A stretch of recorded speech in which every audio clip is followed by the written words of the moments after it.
ನಿರೀಕ್ಷೆಗಳೇನು ಯುವ ಜನರಾಗಿ ಏನು ಹೇಳ್ತೀರಾ?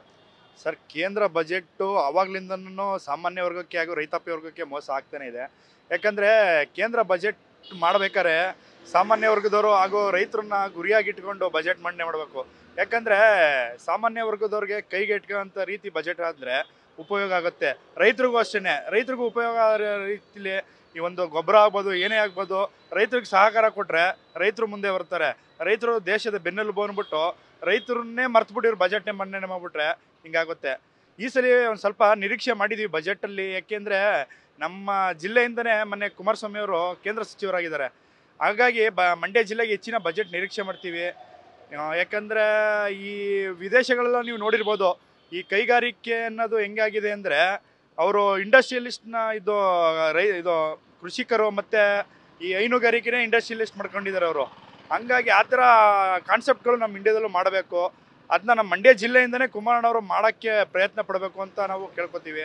ಎಷ್ಟೊಂದು ಜನ ಉದ್ಯೋಗ ಇಲ್ದೇ ನಿರುದ್ಯೋಗಿಗಳಾಗಿದ್ದಾರೆ. ಕುಮಾರಣ್ಣ ಈ ಥರ ಏನಾದ್ರು ಕಾನ್ಸೆಪ್ಟ್ ಅಂದರೆ ಎಷ್ಟೊಂದು ಜನ ಉದ್ಯೋಗ ಸಿಗುತ್ತೆ, ದೇಶನೂ ಬೆಳೆಯುತ್ತೆ, ಯುವಕರು ಕೆಲಸನೂ ಸಿಗುತ್ತೆ ಅಂತ ಕೇಳ್ತೀನಿ ಸರ್ ನಾನು. ಕೃಷಿ ಆಧಾರಿತವಾಗಿ ಉದ್ಯಮಗಳು ಮಾಡಬೇಕು. ಹೌದು ಸರ್, ಈಗ ನೀವು ಎಷ್ಟೊಂದು ಕಡೆ ಅಮೇರಿಕನೇ ಆಗ್ಬೋದು, ನೀವು ಹೊರಗಡೆ ಕಂಟ್ರಿ ಇಸ್ರೇಲ್ ಅಂಥ ಕಂಟ್ರಿಗಳಲ್ಲಿ ನೀವು ನೋಡ್ಬೋದು, ಮೇಯ್ನು ಕೈಗಾರಿಕೆನೇ ಅಲ್ಲಿ ಕೃಷಿ ಮತ್ತು ಹೈನುಗಾರಿಕೆಯಲ್ಲಿ ಪ್ರೋತ್ಸಾಹ ಮಾಡೋದ್ರಿಂದ ತುಂಬ ಜನ ನಮ್ಮಲ್ಲೇನು ಹೈನುಗಾರಿಕೆ ಮಾಡ್ತೀನಿ ಅಂತ ಯಾರು ಏನಕ್ಕೆ ಹಿಂದೆ ಕೂತಿಲ್ಲ, ಎಲ್ಲ ಮುಂದೆನೇ ಇದ್ದಾರೆ. ಅವರಿಗೆ ಉತ್ತಮವಾಗಿ ಪ್ರೋತ್ಸಾಹ ಸಿಗ್ತಲ್ಲ. ಹಂಗಾಗಿ ಕುಮಾರಣ್ಣವರು ಇದ್ರ ಬಗ್ಗೆ ಒಂದು ಸ್ವಲ್ಪ ಗಮನ ಇಟ್ಟು, ಅದು ಅಲ್ಲದೆ ಈ ಸಲ ಅವರು ಕೇಂದ್ರ ಬೃಹತ್ ಕೈಗಾರಿಕೆ ಮಂತ್ರಿಗಳಿಗೂ ಆಗಿದ್ದಾರೆ. ಮಂಡ್ಯದಲ್ಲಿ ಯಾವ್ದಾರ ಒಂದು 3 ಫ್ಯಾಕ್ಟ್ರಿ ತಂದ್ರೂ ನಮ್ಗೆ ಇನ್ನೂ ಉತ್ತಮ ಅನುಕೂಲ ಆಗುತ್ತೆ. ಯಾಕಂದರೆ ಈಗ ನೀವೇ ನೋಡ್ದಂಗೆ ಒಂದು ಕೆಲಸಕ್ಕೆ ಹೋಗ್ಬೇಕು ಅಂದರೆ ಇಲ್ಲಿಂದ ಬೆಂಗಳೂರಿಗೆ ಹೋಗ್ಬೇಕು, ಇಲ್ಲ ಮೈಸೂರಿಗೆ ಹೋಗ್ಬೇಕು. ಮಂಡ್ಯದಲ್ಲೇ ಯಾವ್ದಾರ ಕೈಗಾರಿಕೆ ಕೇಂದ್ರ ಓಪನ್ ಮಾಡಿದ್ರೆ ಅನುಕೂಲ ಆಗುತ್ತೆ ಬಡ ಮಕ್ಕಳಿಗೆ ಹಾಗೂ ಮಧ್ಯಮ ವರ್ಗದವ್ರಿಗೆ ಅಂತ ಹೇಳ್ತೀನಿ ಸರ್ ನಾನು. ನಿರೀಕ್ಷೆ ಇದೆ ಸರ್ ಕುಮಾರಣ್ಣವ್ರ ಮೇಲೆ. ಕುಮಾರಣ್ಣವರು ಇದು ನಮ್ಮ ಮಂಡ್ಯ ಜಿಲ್ಲೆಗೆ ಅಂಬರೀಷ್ ಅಣ್ಣ ಆದಮೇಲೆ ಕುಮಾರಣ್ಣವರೇ ಮಂತ್ರಿ ಆಗಿರೋದು. ಕುಮಾರಣ್ಣವ್ರ ಮೇಲೆ ಹೆಚ್ಚಿನ ನಿರೀಕ್ಷೆ ಇದೆ. ಕುಮಾರಣ್ಣವರು ಮಂಡ್ಯ ಜಿಲ್ಲೆಗೆ ಸಾಕಷ್ಟು ಕೆಲಸ ಮಾಡಿದ್ದಾರೆ. ಹಾಗಾಗಿ ಕೇಳ್ಕೊತಾ ಇದ್ದೀನಿ ಅಂದರೆ ಕುಮಾರಣ್ಣವರು ಮಂಡ್ಯ ಜಿಲ್ಲೆನೇ ಗುರಿಯಾಗಿಟ್ಟುಕೊಂಡು ಒಂದು 3-4 ಕಂಪ್ನಿಗಳನ್ನ ಆಗ್ಬೋದು, ಇಲ್ಲ ಒಂದು ಕೈಗಾರಿಕೆ ಕಂಪ್ನಿಗಳನ್ನ ಆಗ್ಬೋದು, ಏನಾರು ತಂದರೆ ಮಂಡ್ಯ ಜಿಲ್ಲೆಗೆ ಅತಿ ಹೆಚ್ಚು ಅನುಕೂಲ ಆಗುತ್ತೆ ಅಂತ ಹೇಳ್ಕೊತೀನಿ ಸರ್. ಹೌದು ಸರ್, ಇದೊಂದು ಪರಿಷ್ಕರಣೆ ಆಗಲೇಬೇಕು. ಬಡ ವರ್ಗದ ನಾನೊಬ್ಬ ಮಧ್ಯಮ ವರ್ಗದವನಾಗಿ ಕೇಳ್ಕೊತಾ ಇದ್ದೀನಿ. ಮಧ್ಯಮ ವರ್ಗದವ್ರಿಗೆ ಸಿಕ್ಕಾಬಿಟ್ಟೆ ಎಡ್ ಬೀಳುತ್ತೆ ಇದು GST ಅನ್ನೋದು. GSTನ ಪರಿಷ್ಕರಣೆ ಮಾಡಿ ಕೇಳಬೇಕು ಸರ್. ಆರೋಗ್ಯ, ಶಿಕ್ಷಣ ಇವೆಲ್ಲ ಅವರು GST ಮಾಡಲೇಬಾರ್ದು ಸರ್. ನಾನು ಕೇಳ್ತೀನಿ ಅಂದರೆ ಆರೋಗ್ಯ ಶಿಕ್ಷಣ ಎಲ್ಲ ಉಚಿತವಾಗಿ ಕೊಟ್ರು ಒಳ್ಳೆಯದು. ಈಗ ರಾಜ್ಯ ಸರ್ಕಾರ ಏನೇನೋ ಉಚಿತ ಕೊಡ್ತಾ ಇದೆ, ಅವೆಲ್ಲ ಉಚಿತ ಬೇಡ ಸರ್. ನಮಗೆ ಆರೋಗ್ಯ ಶಿಕ್ಷಣ ಉಚಿತವಾಗಿ ಕೊಟ್ಟರೆ ದೇಶ ಮುಂದೆ ಹೋಗುತ್ತೆ ಸರ್. ಕೇಂದ್ರ ಸರ್ಕಾರ ಜಾರಿ ಮಾಡಬೇಕು. ಆಮೇಲೆ ರಾಜ್ಯ ಸರ್ಕಾರನೂ ಅಷ್ಟೇ ಕೇಂದ್ರ ಮಂತ್ರಿಗಳನ್ನ ಒಂದು ಸ್ವಲ್ಪ ಶಿಫಾರಸು ಮಾಡಬೇಕು. ಕೇಂದ್ರದಿಂದ ನಮ್ಗೇನು ಕೆಲಸ ಆಗಬೇಕು ಅಂದರೆ ರಾಜ್ಯದವರು ಇವರು ದ್ವೇಷ ರಾಜಕಾರಣ ಬಿಟ್ಟು ರಾಜ್ಯದ ಅಭಿವೃದ್ಧಿ ಎಲ್ಲಿ ಮಾಡಬೇಕು, ಏನು ಮಾಡಬೇಕು ಅನ್ನೋ ಕಾನ್ಸೆಪ್ಟ್ನವ್ರು ಕೈಗೊಂಡು ರಾಜ್ಯ ಅಭಿವೃದ್ಧಿ ಮಾಡಬೇಕು ಸರ್. ಕೇಂದ್ರ ಮತ್ತು ರಾಜ್ಯ ಸರ್ಕಾರ ಎರಡು ಕೈಗೂಡಿದ್ರೆ ಮಾತ್ರ ಅಭಿವೃದ್ಧಿ ಆಗೋಕ್ಕೆ ಸಾಧ್ಯ. ಹೌದು ಸರ್, ಅಭಿವೃದ್ಧಿಗಾಗಿ ಒಂದಾಗಬೇಕು ಸರ್. ರಾಕೇಶ್ ಅಂತ ಸರ್. ಕೇಂದ್ರ ಬಜೆಟ್ ಮಂಡನೆ ಆಗ್ತಾ ಇದೆ, ಯೂತ್ ಆಗಿ ನಿಮ್ಮ ನಿರೀಕ್ಷೆಗಳು? ಯೂತ್ ಆಗಿ ಮಂಡ್ಯ ಜಿಲ್ಲೆಯಲ್ಲಿ ನಾವು ತುಂಬಾನೇ ನಿರೀಕ್ಷೆಗಳನ್ನ ಇಟ್ಕೊಂಡಿದ್ದೀವಿ. ಎಲ್ರಿಗೂ ತಿಳಿದಿರೋ ಹಾಗೆ ಮಂಡ್ಯ ಜಿಲ್ಲೆ ಒಂದು ಕೃಷಿ ಪ್ರಧಾನ ಏರಿಯಾ ಪ್ರದೇಶ ಆಗಿದೆ. ಇಲ್ಲಿ ರೈತರಿಗೆ ಸಂಬಂಧಪಟ್ಟಂತೆ ಕೈಗಾರಿಕೆ ಇಂಡಸ್ಟ್ರೀಸ್ ಬರಬೇಕು. ಇಲ್ಲಿ ಮಂಡ್ಯದಲ್ಲಿ ನಮಗೆ ಇಂಡಸ್ಟ್ರೀಸ್ ಬರಬೇಕು. ಏನು ಇವಾಗ ಆಲ್ರೆಡಿ ಇಂಡಸ್ಟ್ರೀಸ್ ಇದೆ, ಅದ್ರ ಕಡೆ ಡೆವಲಪ್ ಮಾಡೋ ಕಡೆ ಗಮನ ಹರಿಸ್ಬೇಕು. ಇದರಿಂದ ಏನಾಗುತ್ತೆ ಅಂತಂತಂದರೆ ರೈತರು ಅವ್ರು ಬೆಳೆದಿರೋಂಥ ಬೆಳೆಗಳನ್ನ ಎಕ್ಸ್ಪೋರ್ಟ್ ಮಾಡಲಿಕ್ಕೆ ಅನುಕೂಲ ಆಗುತ್ತೆ. ಎಕ್ಸ್ಪೋರ್ಟ್ ಮಾಡೋಂಥ ಉದ್ಯಮಿಗಳು, ಇಂಡಸ್ಟ್ರೀಸ್ಗಳು ನಮ್ಮ ಮಂಡ್ಯಗೆ ತುಂಬಾ ಅವಶ್ಯಕತೆ ಇದೆ. ಇನ್ನೊಂದೇನಂತಂತಂದರೆ ಮಂಡ್ಯ ಜಿಲ್ಲೆಯಲ್ಲಿ 365 ದಿನಗಳು ಕೂಡ ತರಕಾರಿ ಬೆಳೆಯುವಂಥ ಪ್ರದೇಶಗಳಿದ್ದಾವೆ. ಉದಾಹರಣೆಗೆ ನಮ್ಮ ಜಕ್ನಳ್ಳಿ ಸರ್ಕಲ್ ಆಗಿರ್ಬೋದು, ಅಲ್ಲಿ ನಮಗೆ 365 ದಿನವೂ ಕೂಡ ನಮಗೆ ತರಕಾರಿ ಸಿಗುತ್ತೆ.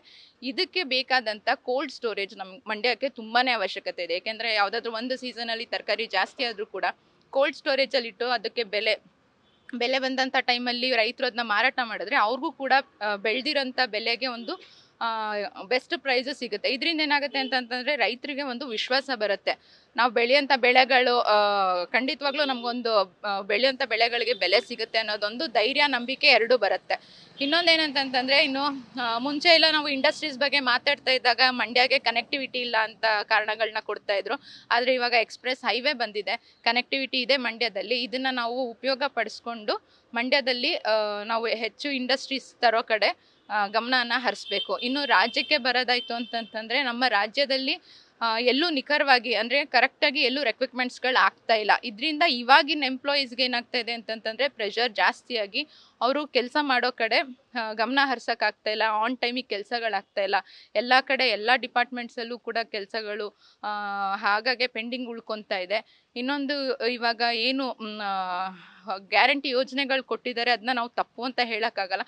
ಆದರೆ ಅದೇ ರೀತಿ ನಮಗೆ ಎಲ್ಲಿ ತುಂಬ ಮುಖ್ಯ ಇದೆ ಅಂತಂತಂದರೆ ಆರೋಗ್ಯದಲ್ಲಿ ಮತ್ತು ವಿದ್ಯಾಭ್ಯಾಸದಲ್ಲಿ ನಮಗೆ ಗ್ಯಾರಂಟಿ ಯೋಜನೆಗಳು ತುಂಬಾ ಅಗತ್ಯ ಇದೆ. ಅದರಲ್ಲೂ ಕೂಡ ನಮಗೆ ದೀರ್ಘಕಾಲದ ಯೋಜನೆಗಳು ಬೇಕು. ಎಲ್ಲಿ ವಿದ್ಯಾಭ್ಯಾಸದಲ್ಲೇ ಆಗಿರ್ಬೋದು ಅಥವಾ ಆರೋಗ್ಯದಲ್ಲೇ ಆಗಿರ್ಬೋದು, ದೀರ್ಘಕಾಲದ ಯೋಜನೆಗಳು ತಂತು ಅಂತಂತಂದರೆ ಅಟ್ಲೀಸ್ಟ್ ನಮ್ಮಂಥ ಸಾಮಾನ್ಯ ಜನರಲ್ಲಿ ಆರ್ಥಿಕವಾಗಿ ಸುಧಾರಣೆ ಕಾಣ್ಬೋದು ಅನ್ನೋದು ನನ್ನ ಅಭಿಪ್ರಾಯ. ನನ್ನ ಹೆಸರು ದಿವ್ಯಶ್ರೀ. ಸರ್, ಸೆಂಟ್ರಲ್ ಬಜೆಟ್ ಮಂಡನೆ ಆಗ್ತಾ ಇದೆ. ಯೂತ್ ಆಗಿ ನಿರೀಕ್ಷೆಗಳೆಲ್ಲ ಏನಿದೆ ಸರ್? ನಿಮ್ಮ ಮಂಡ್ಯ ನಾಗರಿಕರಾಗಿ ಏನೇನು ನಿರೀಕ್ಷೆಗಳಿದೆ? ನನಗೇನು ಅನಿಸುತ್ತೆ ಅಂದರೆ ಪ್ರತಿ ವರ್ಷದ ಬಜೆಟು ಬಹಳ ಮುಖ್ಯ.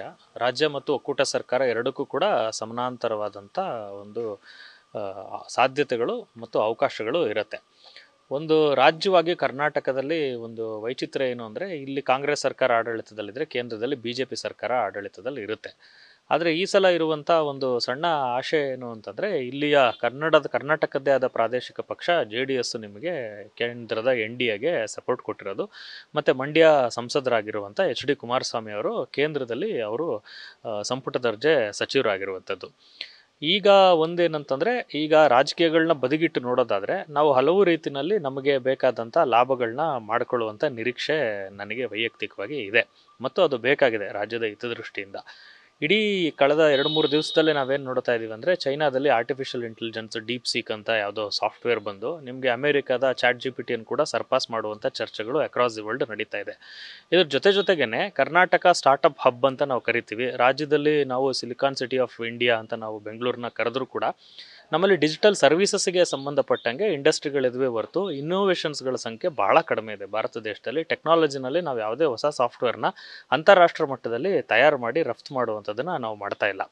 ಈ ಸಲ ಆದರೂ ಕೇಂದ್ರ ಸರ್ಕಾರದಲ್ಲಿ ಕರ್ನಾಟಕಕ್ಕೆ ಸಾಧ್ಯತೆಗಳು ಹೆಚ್ಚಿರೋದ್ರಿಂದ ಕೇಂದ್ರ ಸರ್ಕಾರ ವಿಶೇಷವಾದಂಥ ಪ್ರಾವಿಷನ್ ಕೊಡಬೇಕು ಟೆಕ್ನಾಲಜಿ ಸೆಕ್ಟರ್ನಲ್ಲಿ, ಎಸ್ಪೆಷಲಿ ಡಿಜಿಟಲ್ ಇದರೊಳಗಡೆ ನಿಮಗೆ ಅಪ್ಲಿಕೇಶನ್ಸ್ಗಳಲ್ಲಿ ದೊಡ್ಡ ಮಟ್ಟದ ಸಾಧ್ಯತೆಗಳು ಕರ್ನಾಟಕದಲ್ಲಿ ಇದೆ. ಇಲ್ಲಿನ ಇಂಜಿನಿಯರಿಂಗ್ ಕಾಲೇಜ್ಗಳಿಗೆ ಸ್ಟೆಮ್ನಂಥ ದೊಡ್ಡ ದೊಡ್ಡ ಪ್ರಾಜೆಕ್ಟ್ಗಳನ್ನ ಸ್ಟಾರ್ಟಪ್ ಇನ್ಕ್ಯುಬೇಷನ್ಸ್ಗಳ ಸಂಖ್ಯೆಯನ್ನು ಜಾಸ್ತಿ ಮಾಡಿ ಇಲ್ಲಿಯೇ ಇರುವಂಥ ತಂತ್ರಜ್ಞಾನನ ಸೃಷ್ಟಿ ಮಾಡಿ ಗ್ಲೋಬಲ್ಲಿ ರಫ್ತು ಮಾಡುವಂಥ ಕೆಲಸನ ನಾವು ಮಾಡಬೇಕಾಗುತ್ತೆ. ಜೊತೆಯಲ್ಲಿ ನಮಗೆ ಕೈಗಾರಿಕೆಗಳು ಕರ್ನಾಟಕದಲ್ಲಿ ನೀವು ಯಾವುದೇ ಇದರೊಳಗಡೆಯಿಂದ ನೋಡಿದ್ರೂ ಕೂಡ ಸಕಲ ಸವಲತ್ತುಗಳು ಇರುವಂಥ ರಾಜ್ಯ ನಮ್ಮದು. ಅದಕ್ಕೆ ನಾವು ಒಂದು ರಾಜ್ಯ ಹಲವು ಜಗತ್ತುಗಳು ಅಂತ ನಾವು ಪ್ರವಾಸೋದ್ಯಮಕ್ಕೆ ಸ್ಲೋಗನ್ ಕೊಟ್ಟಿದ್ವಿ. ಅಂದರೆ ನಮ್ಮದು ಎನ್ವಿರಾನ್ಮೆಂಟಲ್ಲಿ ತುಂಬ ರಿಚ್ ಆದಂಥ ಹಲವು ರೀತಿಯಾದಂಥ ಸೌಲಭ್ಯ ಸಿಗುವಂಥ ರಾಜ್ಯ. ಸೊ ಇಲ್ಲಿ ನಿಮಗೆ ಪ್ರತಿ ಜಿಲ್ಲೆಯಲ್ಲೂ ಕೂಡ ಕೇಂದ್ರ ಸರ್ಕಾರ ಏನು ಮಾಡಬೇಕು ಅಂದರೆ ಗ್ರೀನ್ ಬೆಲ್ಟ್ಗಳು ಎಲ್ಲೆಲ್ಲಿದೆ, ಮಂಡ್ಯ ಗ್ರೀನ್ ಬೆಲ್ಟ್ನಲ್ಲಿದೆ, ಇದರಲ್ಲಿ ಗ್ರೀನ್ ಬೆಲ್ಟ್ನ ಹೊರತುಪಡಿಸಿರುವಂಥ ಎಲ್ಲವನ್ನೂ ಕೂಡ ಜಾಗಗಳನ್ನು ಬಳಸ್ಕೊಂಡು ಇಲ್ಲಿಯ ತಂತ್ರಜ್ಞರು ಮತ್ತು ಭಾಳ ವಿಶೇಷವಾದಂಥ ಇರುವಂಥ ಯೂತ್ಸ್ಗಳನ್ನು ಬಳಸ್ಕೊಂಡು ಪ್ರತಿ ಜಿಲ್ಲೆಗೂ ಕೂಡ ಕನಿಷ್ಠ 3 ರೀತಿಯಾದಂಥ ಕಾರ್ಖಾನೆಗಳನ್ನ ನೀವು ಗ್ರ್ಯಾಂಟ್ ಮಾಡಬೇಕಾಗತ್ತೆ. ಉದ್ಯೋಗ ಸೃಷ್ಟಿ ಮಾಡದೇ ಇದ್ದರೆ ಇನ್ನು 33 ವರ್ಷದಲ್ಲಿ ಭಾರತ ಮುದುಕ ರಾಷ್ಟ್ರ ಆಗುತ್ತೆ ಅಂತ ಕಳವಳಕಾರಿ ರಿಪೋರ್ಟ್ ಅಕ್ರಾಸ್ ದಿ ಗ್ಲೋಬ್ ಬಂದಿದೆ. ಅದನ್ನು ಎಸ್ಪೆಷಲಿ ನಾವು ಈಗಾಗಲೇ ರಾಜ್ಯದಲ್ಲಿ ಹಳ್ಳಿಗಳೆಲ್ಲವೂ ಕೂಡ ವೃದ್ಧಾಶ್ರಮಗಳಾಗಿ ಪರಿವರ್ತನೆ ಆಗಿದೆ. ಇದರ ಸಂಖ್ಯೆ ತುಂಬ ದೊಡ್ಡದಾಗುತ್ತೆ. ಹಾಗಾಗಿ ಕುಮಾರಸ್ವಾಮಿ ಅವರು ಅದನ್ನು ಇನಿಷಿಯೇಟ್ ಮಾಡಬೇಕು. ಪ್ರತಿ ರಾಜ್ಯದಲ್ಲಿ 3 ಕಾರ್ಖಾನೆ, 33 ಜಿಲ್ಲೆ 32 ತಾಲೂಕು ಜಿಲ್ಲೆಗಳು ಅಂದರೆ ನಿಮ್ಗೊಂದು 100 ಕಾರ್ಖಾನೆ ಆದ್ರೂ ಕೂಡ ತರಬೇಕು ಈ ಸಲ. ಅದಕ್ಕೆ ಈ ಬಜೆಟ್ನಲ್ಲಿ ಅದನ್ನು ನಾಂದಿ ಆಡಬೇಕು ಅಂಥೇಳಿ ನನಗೆ ದೊಡ್ಡ ಮಟ್ಟದ ನಿರೀಕ್ಷೆ ಇದೆ ಸರ್.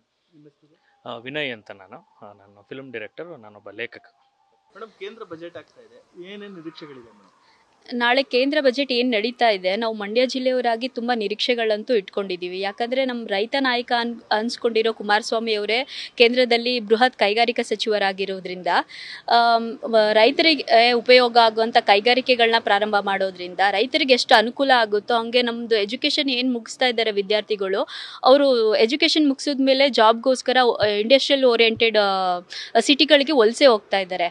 ಇದರಿಂದ ಇಲ್ಲೇ ಕೈಗಾರಿಕೆಗಳಾಯಿತು ಅಂತಂದರೆ ಅವರಿಗೆ ಉದ್ಯೋಗ ದೊರಕುತ್ತೆ. ಈ ರೈತರಿಗೆ ಎಷ್ಟು ಅನುಕೂಲ ಆಗುತ್ತೋ ಹಾಗೆ ವಿದ್ಯಾರ್ಥಿಗಳಿಗೂ ತುಂಬ ಅನುಕೂಲ ಆಗುತ್ತೆ. ನೋಡೋಣ ಸರ್, ನಾಳೆ ಕುಮಾರಸ್ವಾಮಿ ಅವರು ಕೇಂದ್ರದಲ್ಲಿ ಇರೋದ್ರಿಂದ ನಿರೀಕ್ಷೆ ಅಂತೂ ಇದೆ. ನೋಡೋಣ ಸರ್ ನಾಳೆ ಏನಾಗುತ್ತೆ ಅಂತ ಹೇಳಿ. ಪೃಥ್ವಿ, ನ್ಯೂಸ್ ಫಸ್ಟ್, ನಿರ್ಭೀತಿಯಿಂದ ನಿಮ್ಮ ಪರವಾಗಿ.